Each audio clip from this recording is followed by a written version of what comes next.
প্রিয় দেশবাসী, আপনারা ইতিমধ্যে অবগত হয়েছেন আমাদের প্রিয় নেত্রী দেশরত্ন শেখ হাসিনার নামে মিথ্যা মামলা দায়ের করা হয়েছে। এটার উদ্দেশ্য হচ্ছে আগামী 15ই আগস্টকে সামনে রেখে বাংলাদেশের জনগণ যখন তাদের শোককে শক্তিতে রূপান্তরিত করার জন্য রাস্তায় নামছে, ঠিক সেই সময় এই মামলার মাধ্যমে দেশবাসীর মাঝে একটি ভীতি ছড়ানোর অপচেষ্টা চলছে। আমরা পূর্বেও মামলা হামলার শিকার হয়েছি। বাংলাদেশ আওয়ামী লীগের নেতাকর্মীরা, বঙ্গবন্ধুর সৈনিকেরা মামলা হামলায় ভয় পায় না। দেশরত্ন শেখ হাসিনা অবিলম্বে দেশে ফিরবেন। তাকে আটকে রাখার ক্ষমতা এই সরকারের হবে না।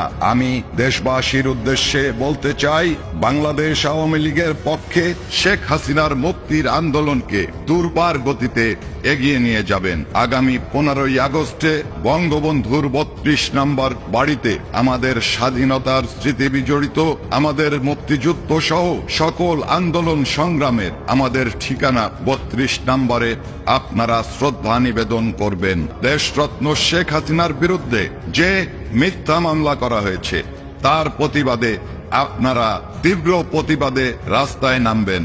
আপনারা জানেন, যারা বিভিন্ন সময় গুম হয়েছেন, খুন হয়েছেন বলেছেন, তারা একে একে বেরিয়ে আসছেন। তাদের মিথ্যাচার এবং তাদের যে নৈতিকতা বিরোধী কর্মকাণ্ড, এটা সহ্য করা যায় না, এটা আমরা সহ্য করব না। আপনাদেরকে ঐক্যবদ্ধ হতে হবে। 15ই আগস্টের শোককে শক্তিতে রূপান্তরিত করে আমরা আমাদের প্রিয় নেত্রীকে সসম্মানে দেশে ফিরিয়ে আনবো এবং আগামী দিনে যে সরকার গঠন হবে সেই সরকারের প্রধান আমরা শেখ হাসিনাকেই নির্বাচিত করব। আমাদের বাংলাদেশের বাইরে যে সমস্ত ভাইরা বসবাস করেন তাদের উদ্দেশ্যে বলতে চাই, 15ই আগস্ট ওই বিশ্বের যে সমস্ত পার্লামেন্ট ভবন আছে, প্রত্যেকটা পার্লামেন্ট ভবনের সামনে আপনারা অবস্থান জানাবেন, আপনারা আপনাদের প্রতিবাদ জানাবেন, বিশ্ব জনমত গড়ে তোলার জন্য আপনারা ভূমিকা রাখবেন। বন্ধুগণ, আজ পর্যন্ত কোন